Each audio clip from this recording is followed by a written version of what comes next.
Football coverage brought to you by Davis Law Firm.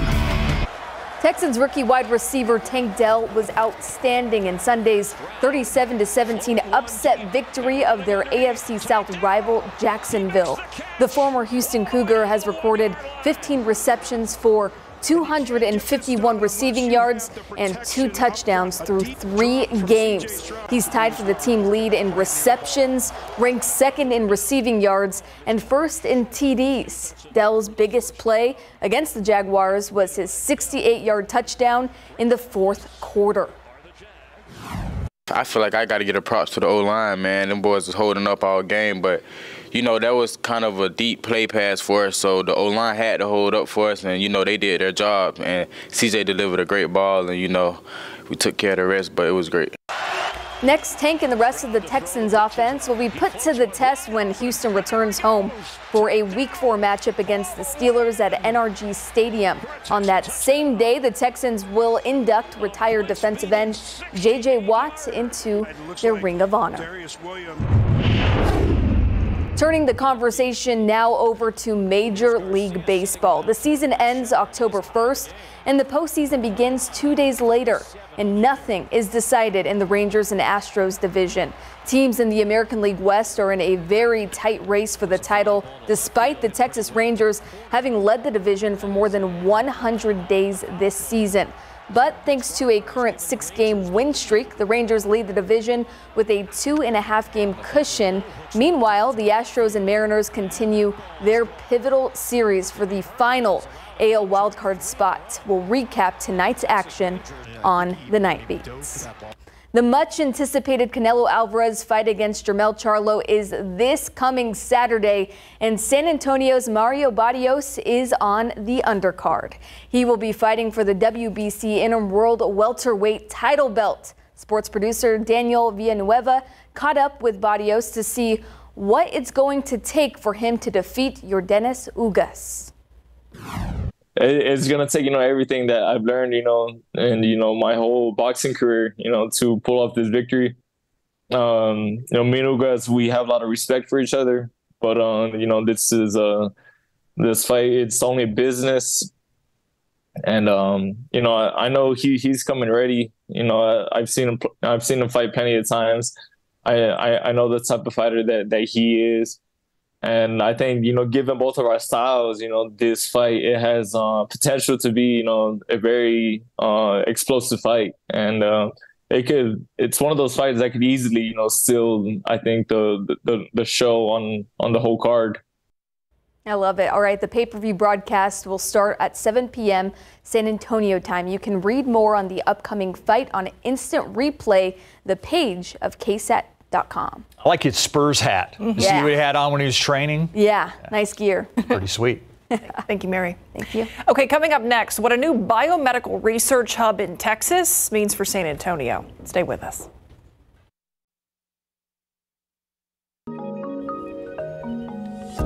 All right, when you say ARPA-H, it sounds like something from a Doctor Who show. But it's something that could mean big things for the city of San Antonio, and the decision on where ARPA-H will be located came down today. ARPA, by the way, stands for the Advanced Research Biomedical Projects Agency. I think I got that right. I think so. Let's talk to our guests and help them explain this. We have 2 guests joining us for today's KSAT Q&A. We have Heather Hansen, who is the president of Biomed SA, and Dr. Jennifer Sharp Potter with UT Health San Antonio. Thank you both so much for being here.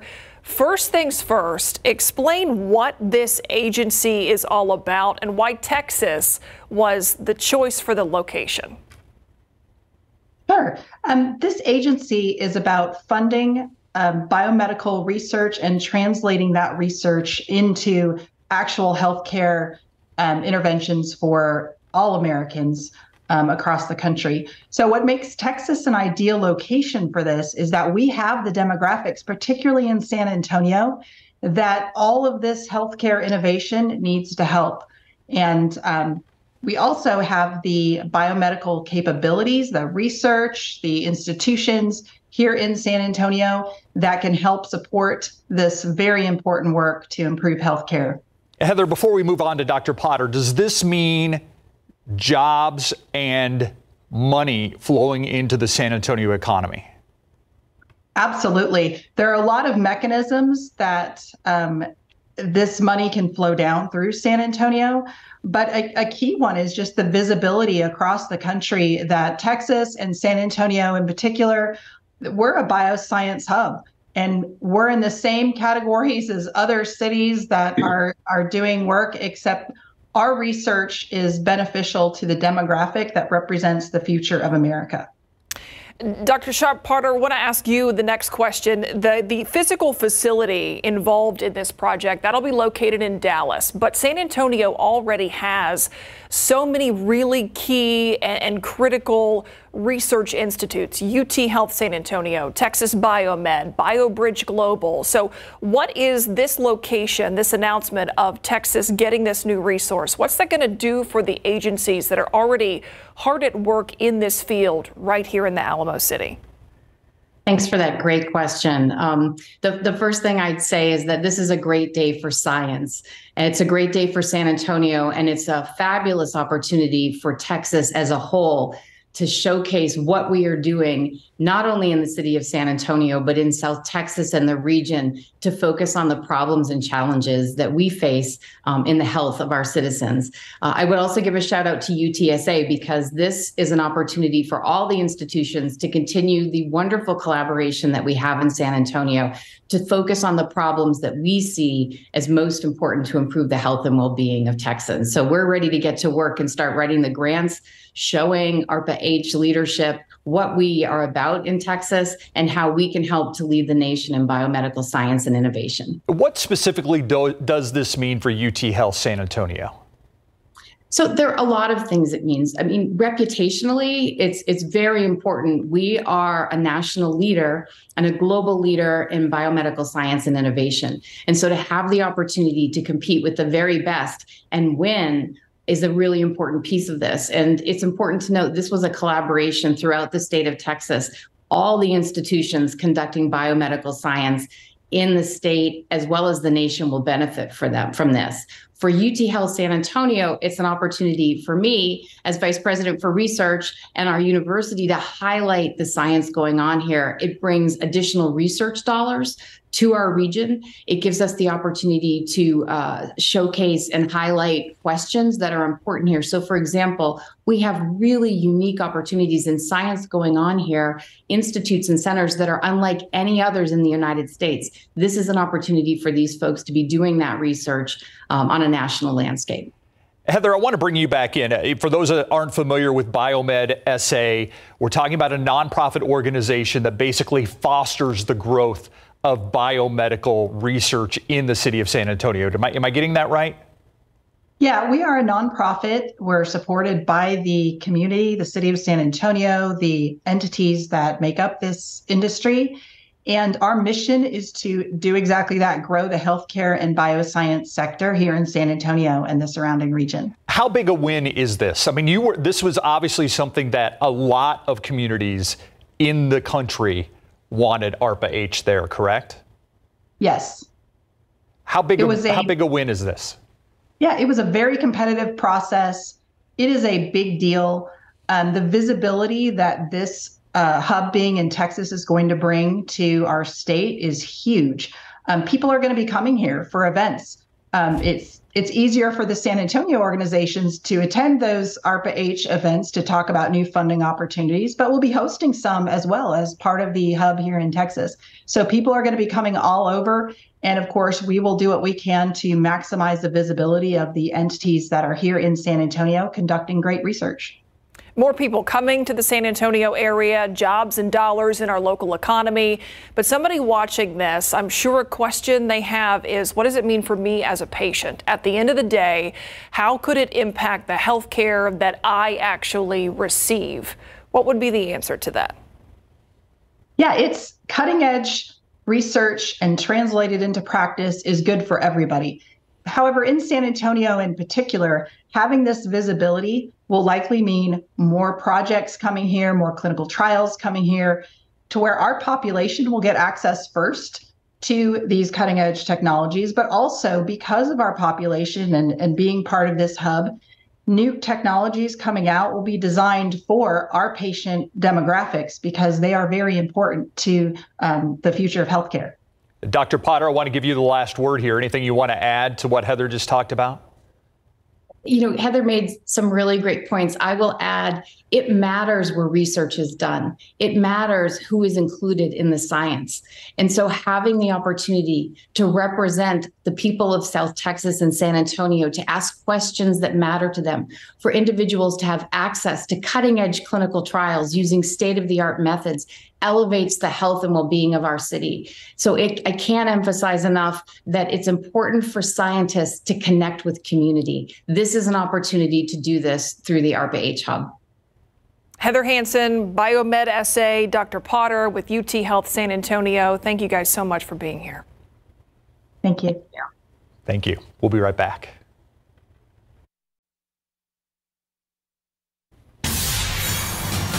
And not only can we say winter is coming, but an El Nino winter is headed our way. It's a natural warming of the Pacific Ocean along the equator. It feels weird to talk about winter right now, but climate scientists say El Nino has the potential to upend our already wild winter weather expectations. Mike Valerio breaks down what might be in store. This year, scientists are watching a rapidly developing and strengthening El Nino event. It's a natural climate pattern, typically every 2 to 7 years, bringing warmer than average sea surface temperatures to the equatorial Pacific Ocean. That warming can influence our winter weather. The effects of El Nino are pretty pronounced across a lot of the continent and really a lot of the world. Dr. Daniel Swain, a UCLA climate scientist, explains El Nino is not just a Pacific story. The phenomenon typically leads to warmer and drier conditions in northern sections of the U.S., with cooler and wetter weather across southern stretches of the country. After California endured a winter of relentless atmospheric river systems, El Nino likely means more winter storms this coming January through March could be on the way. I think there is a tilt in the odds towards a wetter than average winter, especially in southern and central California, as well as other parts of the interior southwestern U.S. Dr. Swain adds El Nino could mean an unusually dry winter in the Pacific Northwest and Hawaii, where we've seen wildfires like the devastation in August in Lahaina. But a curveball in this year's El Nino predictions, how the abnormally warm water across the rest of the world's oceans could change how El Nino impacts us. The global oceans outside of the El Nino zone in the tropics are also extremely warm. And so that combination is something we haven't seen before. I'm Mike Valerio reporting. And that's a unique part to this, is the uncharted territory of, yes, El Nino, so the equatorial Pacific waters off South America are turning warmer than average, but the rest of the world's oceans are so much warmer than average. What kind of impact is that going to have on global circulation? We don't really have an analog for that. I would like it to mean more rain.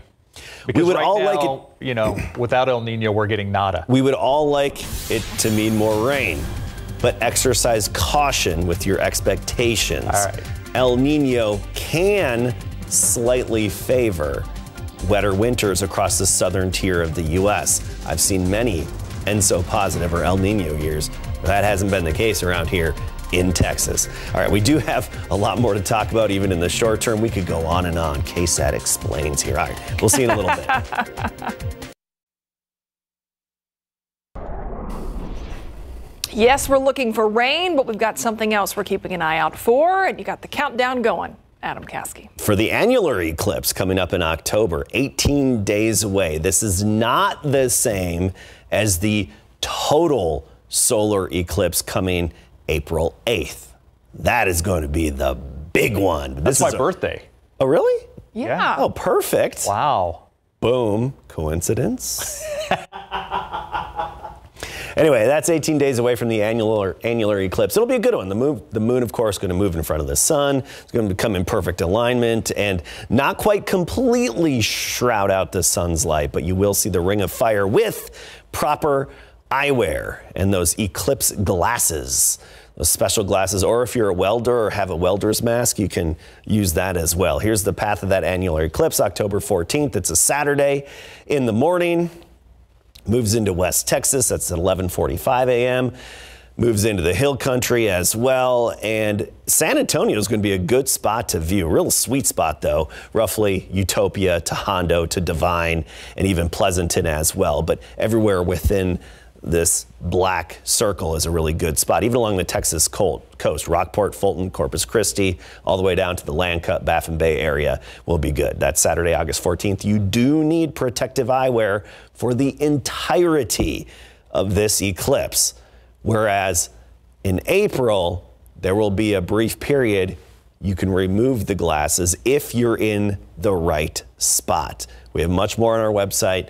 There's a lot more information out there, and we'll keep bringing it to you as well. Taking a look at authority radar, a few downpours, one near McCoy, just south of Pleasanton, approaching Campbellton, and then Dilley, seeing a little downpour as well. Big picture shows some activity in West Texas, actually city of El Paso, seeing some flash flooding on some of their streets right now in and around El Paso, and some heavy rain there, far West Texas and even New Mexico. Some energy here in this northwesterly flow aloft will be pushing our way tomorrow. It just maintains that 20% chance. Futurecast is on board. We'll have a little bit of instability, not enough to really generate anything severe, just enough to kickstart a few showers and thunderstorms, brief downpours. Don't pay close attention to the exact location, just the fact that we'll likely have some isolated activity again tomorrow. Between 2 p.m. and 9 p.m. That's our time frame. We're giving it a 20% chance. Only about 20% of south central Texas is likely to get hit. Let's look to the tropics in the Atlantic. We've got Tropical Storm Felipe right now. That's not likely to further strengthen, and then a 90% chance of development right on its heels. That's all we have out there. Really quickly, 97 our high temperature today. We've now had 111 consecutive 90-plus degree days. That's a record for San Antonio. The previous record was 108, set back in 2009. Right now we're at 94, Hondo 88, 91 in Kerrville, 92 right now in Gonzales. Port SA currently at 95. Tomorrow morning we start the day at 73. By the afternoon we make it back into the mid-90s, some upper 90s out there, especially south and west of town.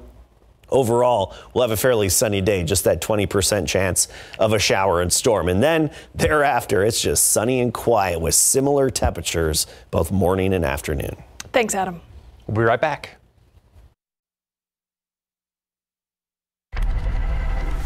Christian Moreno, the man charged in a deadly dog attack back in February, appearing in court today for the first time since being indicted.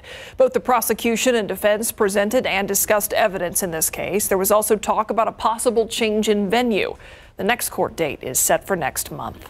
A man charged with intoxication manslaughter 7 years ago is finally going to trial. In 2017, Paul Donaldson, driving the wrong way on I-35, got into a crash that killed Armando Ortiz. Since then, Donaldson has been in jail awaiting trial. If he's found guilty, he faces up to 20 years in prison. A man trying to evade officers is now in custody after he crashed his truck into a van this morning. That crash happened along the 4100 block of Northeast Loop 410 near Space Center Drive. According to police, officers tried to pull the driver over when they noticed the truck was spray painted white. The driver of the van's expected to recover. And that's your 60-second recap. Take a closer look at these downpours south of San Antonio, just around Dilley. Dilley cashing in on one downpour. It's not going to last much longer. And then you get over near McCoy and Campbellton along I-37. That's what we have today. Similar tomorrow. Somebody seeing rain. Thanks for watching. See you at 10.